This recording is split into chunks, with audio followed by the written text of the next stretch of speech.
부부끼리 한번 해보세요. 주 안에서 사랑합니다. 안 하는 분들이 꼭 있어요. 세 팀이 안 해요. 한 팀만 했어요. 두 팀 했나? 두 팀 했고 세 팀은 안 했는데 세 팀으로 해서 다시 한번 하겠습니다. 자, 주 안에서 사랑합니다. 주 안에서 사랑합니다. 근데 안 하는 분은 정말 끔찍이도 너무 사랑해서 여기서 뭐 꼭 고백해야 되느냐 이런 의미도 있을 것입니다. 자, 우리가 읽은 이 말씀을 가지고 세상 속에서 성도, 신자가 살아가야 할 기준이 뭔가 이런 내용을 한번 살펴보려고 합니다. 예수 믿는 신자들, 성도들이 이 세상 살아가는 동안에 사회와 그리고 시대에 어떤 책임을 갖고 있는 자인가.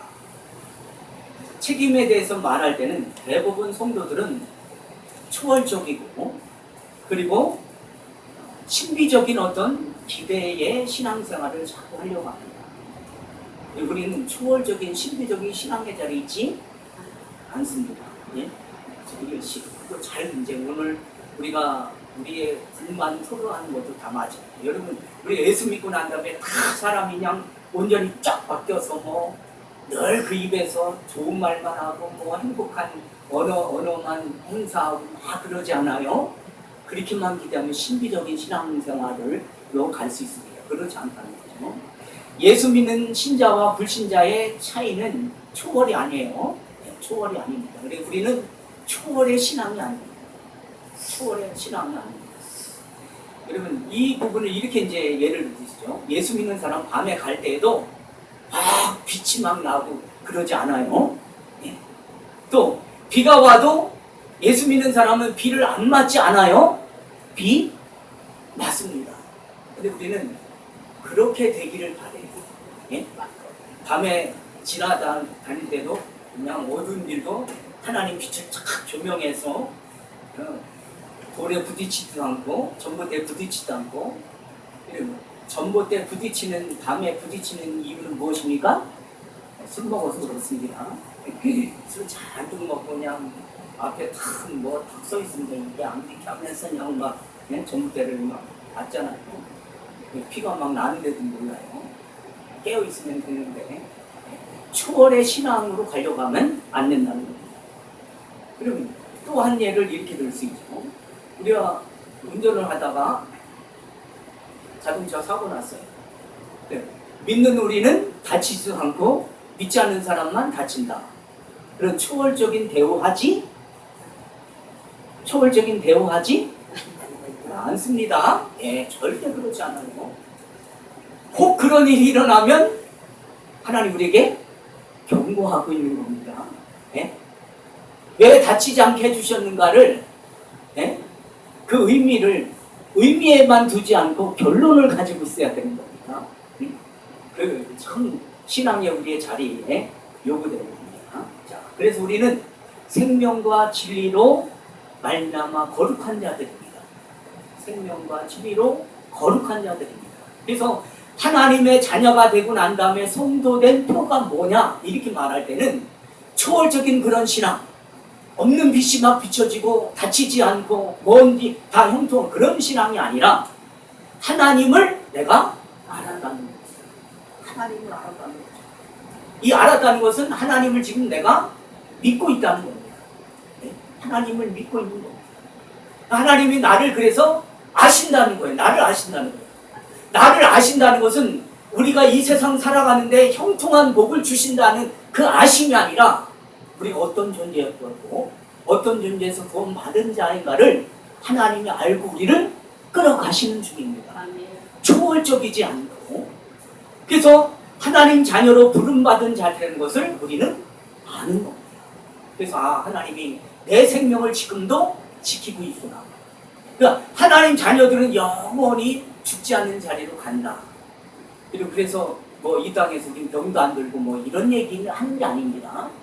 하나님의 자녀 그 생명을 지킨다는 것은 어떻게 해요? 구원에 대한 은혜를 이야기하고 있는 겁니다. 그래서 이런 이야기들은 영적인 이야기지 육적인 이야기가 아닙니다. 영적인 이야기를 지금 하는 거예요. 우리는 하나님이 우리를 더 편들어 주셔서 불신자보다 우리가 더 형통하게 잘 산다, 건강하게 오래 산다, 사업이 잘 된다, 이런 기준은 없습니다. 성경은 그렇게 말하지 않는다. 이런 신앙을 가지고 있는 자는 아직도 초월 신앙인지 모릅니다. 신비적인 신앙, 나만 특별히 경험하는 신앙으로 가고 있는 중인지 모르는 겁니다. 우리는 근본적으로 하나님 우리를 사랑한다 이렇게 말할 때는 우리의 기준이 돼가지고 나의 삶의 모든 부분이 잘 될 것이야 이런 기대를 가지고 살아가는데, 그거는 성경적이기보다는 인간적인 본성에서 나타나는 종교적인 열심인지 모르는 겁니다. 이런 신비와 초월을 주장하는 파들이 있습니다. 이 사람들은 아주 그래서 늘 신비가 없으면 안 돼요. 초월적인 것이 없으면 안 돼요.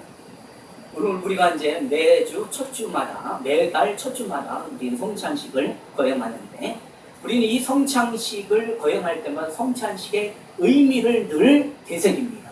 의미가 무엇이냐? 이 의미는 우리가 죄인이었다는 겁니다. 예수께서 우리를 구원하기 위하여 우리 대신 죄값을 치르기 위해 십자가에서 돌아가셨다는 겁니다. 그 의미를 우리에게 알려주는 것이 성찬식인 겁니다. 떡은 그가 우리를 살리기 위하여 죽은 몸이다. 그래서 상징적인 의미가 떡이 그 몸으로 비유하고 있는 상징적인 의미가 담겨져 있는 거죠. 그리고 포도주는 그가 흘리신 우리를 구원하기 위한 피다. 이렇게 상징적인 의미 거기에 담겨. 그래서 그의 죽으심을 기념하는 겁니다. 언제까지? 주님이 오실 때까지. 그러나 이 신비와 초월을 주장하는 파들은 먹는 순간, 떡을 먹는 순간, 포도주를 먹는 순간 진짜 예수님의 몸과 피를 먹는다 이렇게 말을 합니다. 여러분, 예수님의 피를 직접 마시는 건 의미가 없습니다.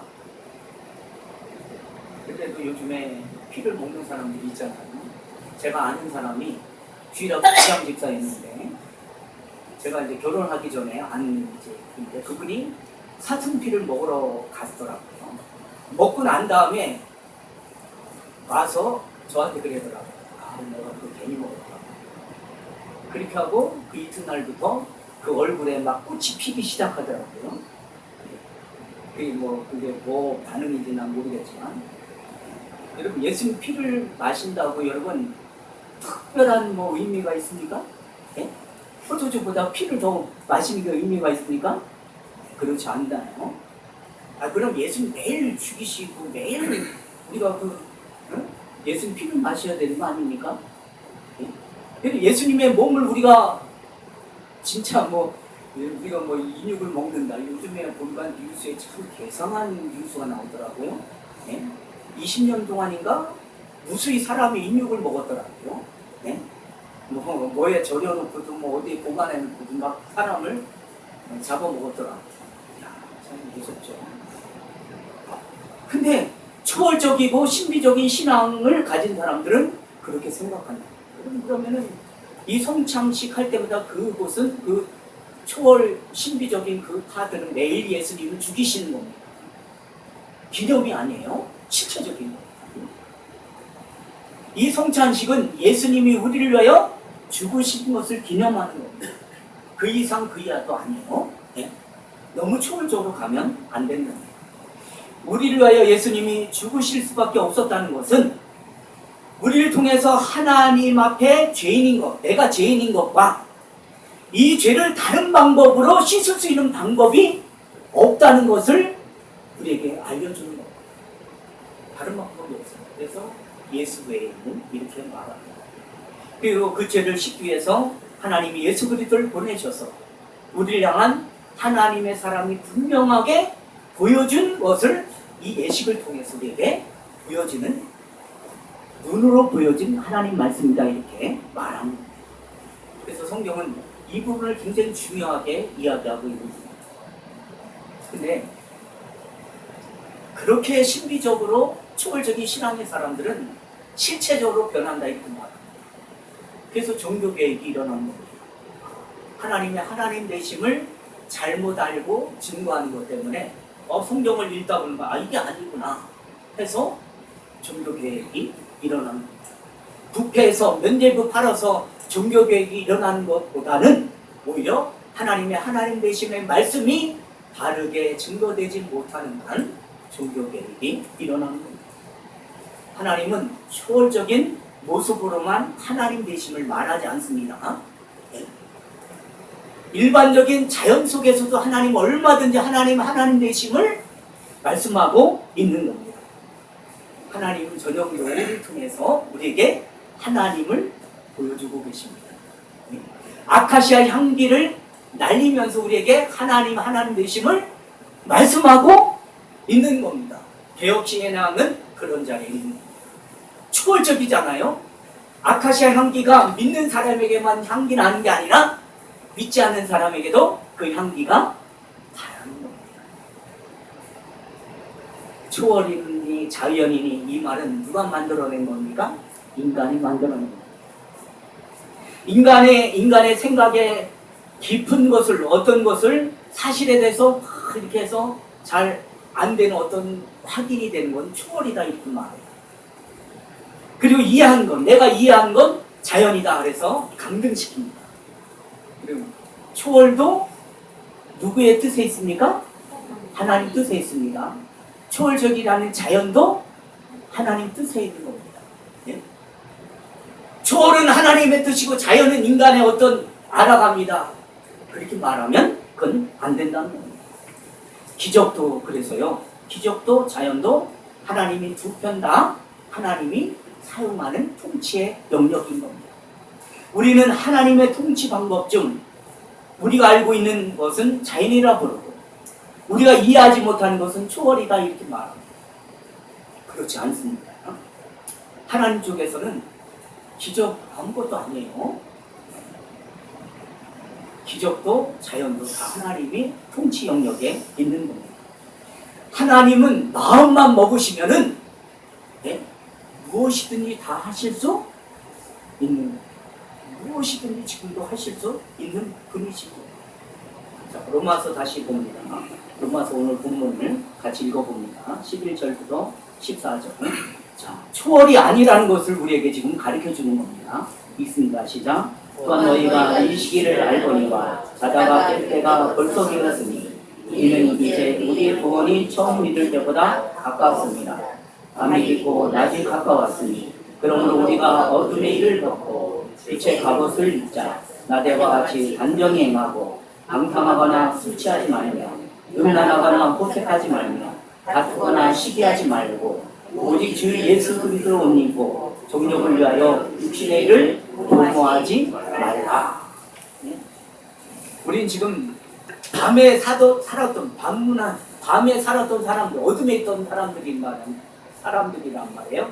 근데 예수를 믿고 낮에 속한 사람으로 사는 겁니다. 깨어 있다는 거예요. 영적인 의미에서 그렇게 말하고 있는 거예요. 그래서 우리는 다투거나 시기하거나 음란하거나 호색하지 말며 있다는 겁니까? 없다는 겁니까? 예수 믿음에 이런 거 없다는 얘기입니까? 있어요. 있는데 그런 걸 추구하지 않고 욕심부리자 욕망의 자리에 가지 아니하고 14절 오직 주 예수 그리스도의 옷 입어 거룩의 옷을 입고 의의 옷을 입고 사랑의 옷을 입고 겸손의 옷을 입고 자비의 옷을 입고 긍휼의 옷을 입었으면은 어떻게 해요? 네. 웃으신 분은 많이 깨달음이 있은 줄 믿습니다. 정욕을 위하여 휴전일을 도모하지 말라. 이게 항상 말씀을 받을 때는 옆 사람을 쳐다보지 말고 눈을 치지 않고 해당되는 말씀이구나 이렇게 받으시길 바랍니다. 네. 이런 말씀이 들렸지 옆 사람 보면 쳐다보는 사람 눈을 꼭 찍어주세요. 왜 날 쳐다보냐? 당신에게 적용하지 이렇게 하셔야 되는 겁니다.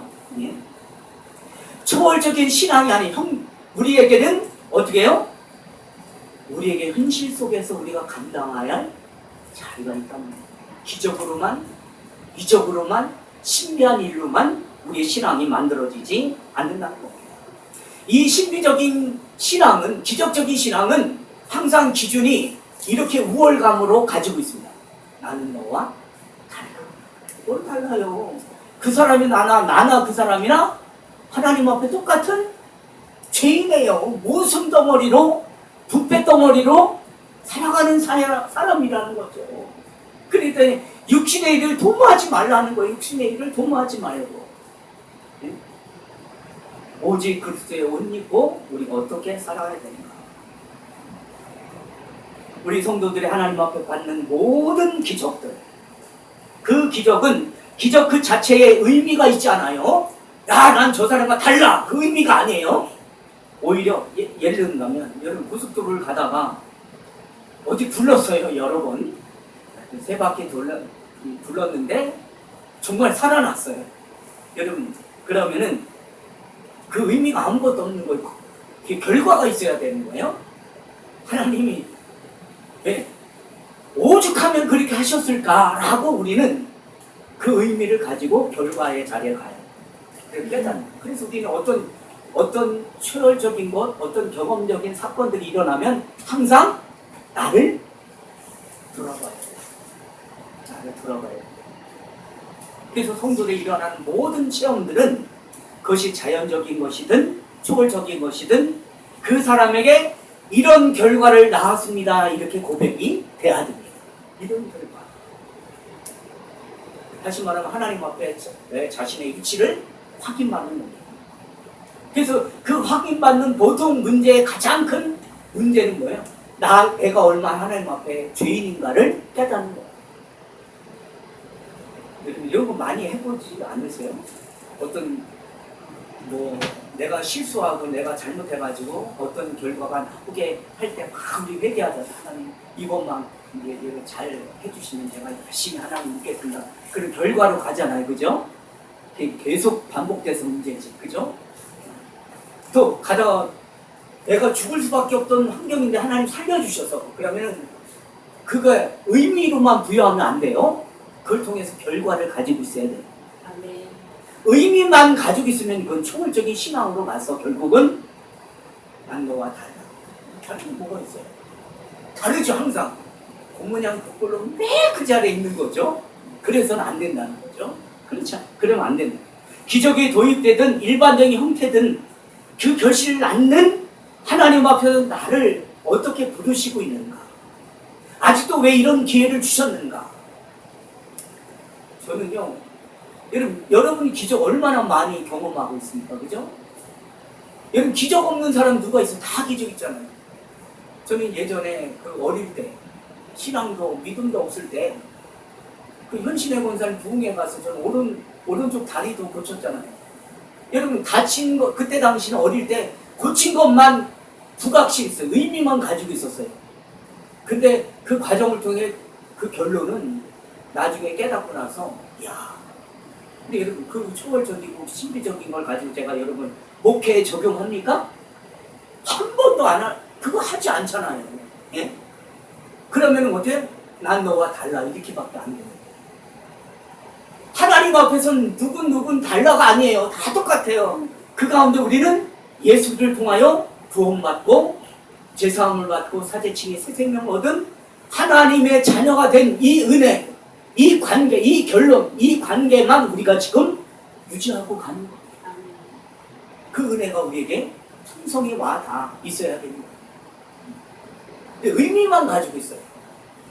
예전의 그 의미, 지금은 뭔가. 그럼 잔소리죠, 자죠. 옛날에 그런 의미 속에서도 그 풍성함과 부여함 속에서도 왜 하나님 지금 이 모양 이 꼴로 끌어가시는가? 하나님이 우리를 사랑하시기 때문에. 하나님이 직접 밤에 나타나서 너 그렇게 살면 되겠니? 의미 없어요. 결론을 가지고 있어야 되는 겁니다. 예? 자동차가 몇 바퀴 돌았든 예? 다리가 붕괴가 일어나든 지진이 일어나든 산사태가 일어나든 내가 결과를 가지고 있지 않으면 난 거기서 살아났어. 지금 뭐하고 있는 겁니까? 더 잘 먹으려고? 더 잘 살려고? 더 부귀 영광 누려보려고요? 여러분 우리의 간증 들어보면 다 그런 얘기잖아요. 제가 어떤 책을 보니까 그런 간증이 있더라고요. 전쟁사에 일어난 간증인데 병사가 이제 총을 들고 적진과 함께 막 총을 쏘는데 자기 가슴에 총을 탁 맞은 거예요. 나가 떨어져 죽은 줄 알았어요. 근데 보니까 자기만 살아난 거예요. 가슴에 뭐가 있었어요? 십자가는 뚫고 나가죠? 예? 부적은 아니에요. 예? 예? 성경책이 그러니까 이 성경책이 총을 뚫고 못 나간 거예요. 그래서 충격에는 자기가 죽은 줄 아는 거예요. 기적이죠? 네, 그 기적 못 봐요. 네? 살려주셨으면 어떻게 해요? 더 큰 일을 하라고 하나님, 더 거룩한 일, 더 의로운 일, 더 순종하고 더 겸손하게 살아오셨는데 그 간증만 있어요. 네? 간증만. 한국 교회 간증 다 들어보면 뭐예요? 잘된 간증만 있어요. 망한 간증 하나도 없어요. 네? 다 잘된 거예요. 네? 이런 간증은요 그런 게 아니에요. 간증은 내가 예전에 이런 사람이었는데 지금은 이런 사람이다. 사제 칭의 새 생명이 없으면 그건 간증거리가 될 수 없는 거예요. 난 너와 달라. 난 너와 달라서 여러분 뭐 연예인 되면 뭐합니까? 예? 돈 많이 벌면 뭐합니까? 예? 잘 살면 뭐합니까? 예? 결과가 없으면 아무 의미가 없다는 겁니다. 인류가 좀 위대할 때는 굉장히 신비적인 초월적인 일들이 많이 일어납니다. 왜요? 하나님을 반대하는 악한 세력이 그 힘을 발휘하잖아요. 귀신이 그렇잖아요. 마귀가. 사단이 그렇잖아요. 옛날에 저는 가장 많이 귀신 얘기 들을 때 달걀 귀신 얘기를 제일 많이 들었어요. 달걀 귀신. 밤만 되면 초롱불에, 그때는 전기도 없었잖아요. 초롱불 밑에서 등잔 밑에서 할머니는 어머니 아니면은 뭐 형들이 얘기해주는 달걀 귀신, 이웃집 어른이 마시러 와서 들려주는 달걀 귀신. 그럼 그 달걀 귀신 이야기 듣고 화장실을 갈까요, 못 갈까요? 그래서 하나님이 은혜를 주셔서 화장실을 방 안에다 두셨어요. 그죠? 예전에는 방에다 화장실 둔 일이 다 밖으로 나가 있잖아요. 저 뒷간에. 예? 화장실 가려면 무서워요. 달걀 귀신 나를 씌울까봐. 노른자로, 흰자로 씌울까봐. 다 그런. 우리가 위계할 때는 다 지금도 우리나라는 위계한 나라고 하기는 참 부끄럽죠. 그죠? 근데 위계한 쪽으로 자꾸 가려고 해요. 얼마나 지금 이 주변에 지나가면 그냥 만나는 게 다 위계한 어떤, 예? 과학이 발달돼서 이제 그런 시대가 아니잖아요. 그죠? 예? 이제 내용과 의미를 우리는 다 가지고 있잖아요. 근데 아직도 우리는 위계한 자리에 우리는 가려고 해요. 예수 믿는 사람도 아직도 돈 한 돈 찾고 있는데, 뭐, 예? 연말만 되면은 하나님은 안 알려주니까 그래도 거기 가서 알아보게 되는 거예요. 내년도 사업이 어떻게 되겠는가. 네? 이거는 저 믿는 사람들이에요.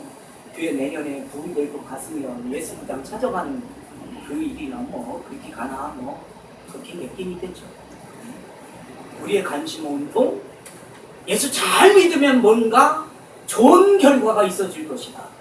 이런 좋은 결과 있습니까? 없습니까? 있습니다. 그 좋은 결과는 뭡니까? 하늘나라, 그 영적인 소망으로 결과가 있는 것이지 육적인 결과 소망이 있는 것이 아닌 겁니다.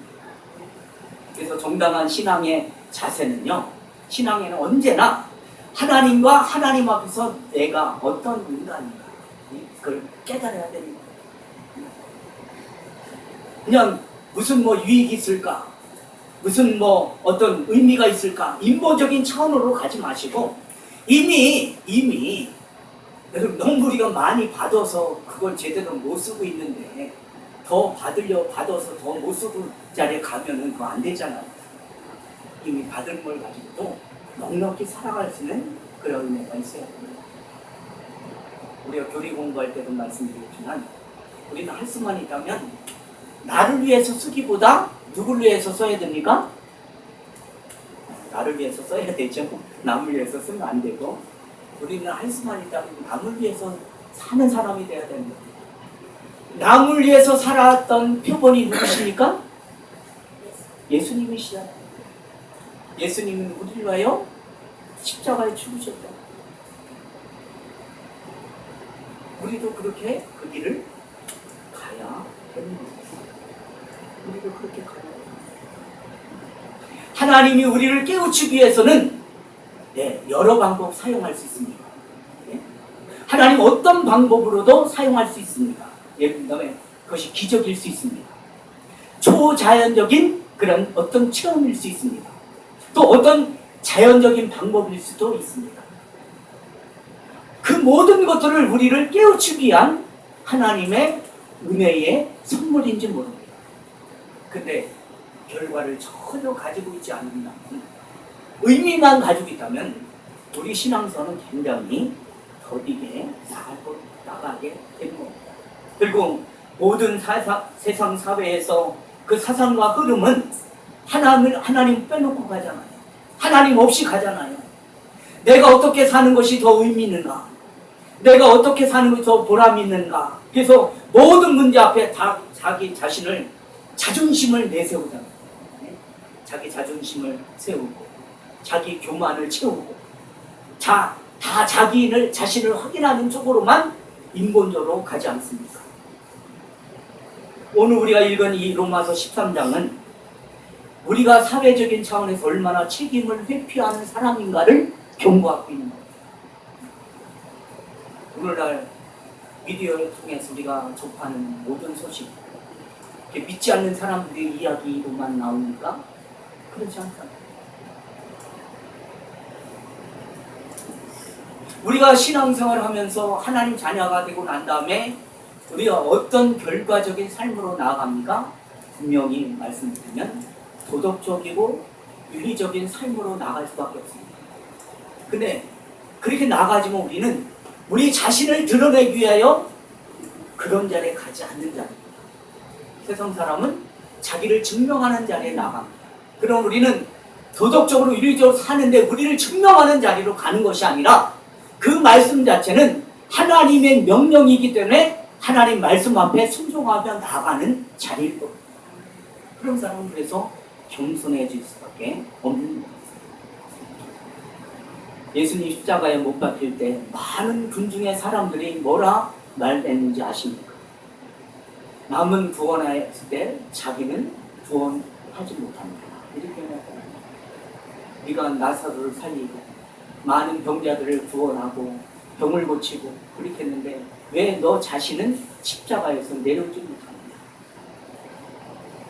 그 사건을 통해서 우리에게 주는 교훈이 얼마나 큰 것인가를 알아야 되는 겁니다.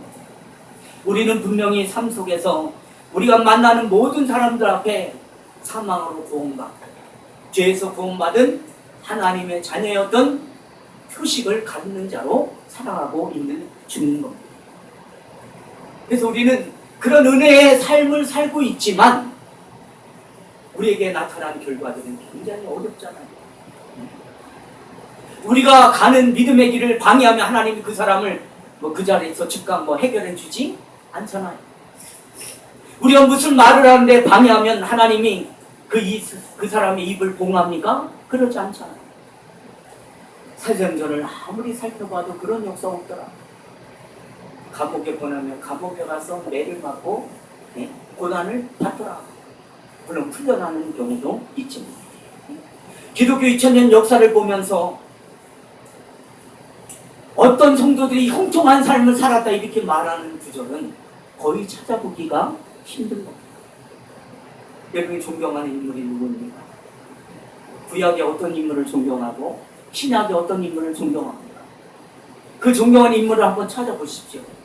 예수 믿고 난 다음에 하나님 자녀가 되고 난 다음에 그들이 형통하게 살았다 이렇게 말하는 구절이 있습니까? 아니죠. 오히려 다 고난을 받고 승리했지 형통하게 살아 승리했다는 구절은 거의 찾아보지 못합니다.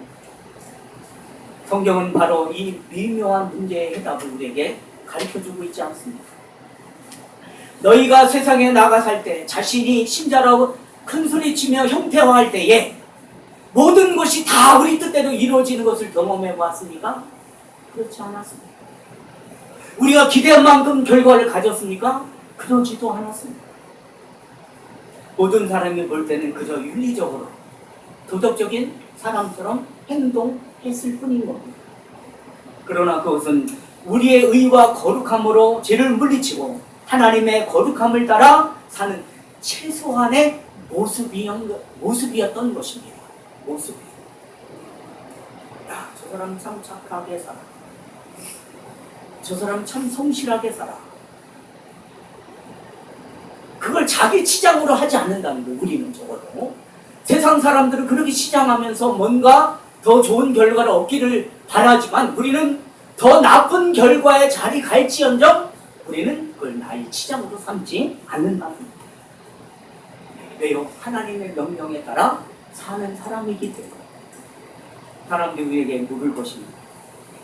당신은 왜 그렇게 삽니까? 그렇게 당신이 살면 손해가 아닌가? 이익 볼 게 없지 않은가? 이렇게 말할 것입니다. 그래서 이렇게 질문할 수 있죠.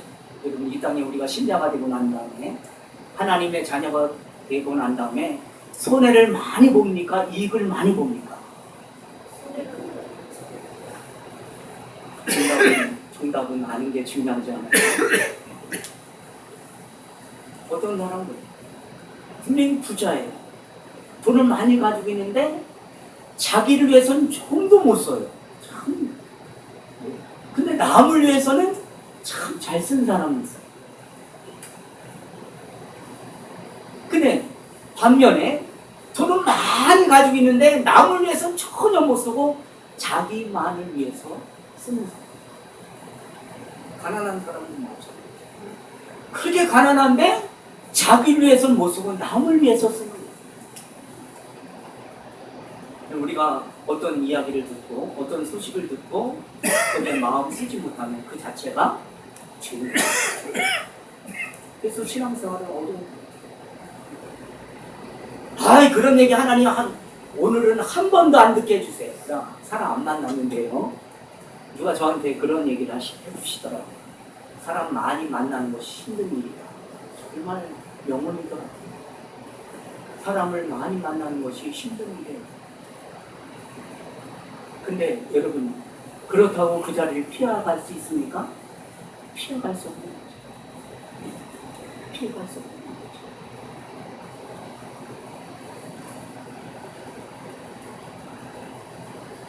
여러분, 이렇게 사는 게 얼마나 어렵습니까?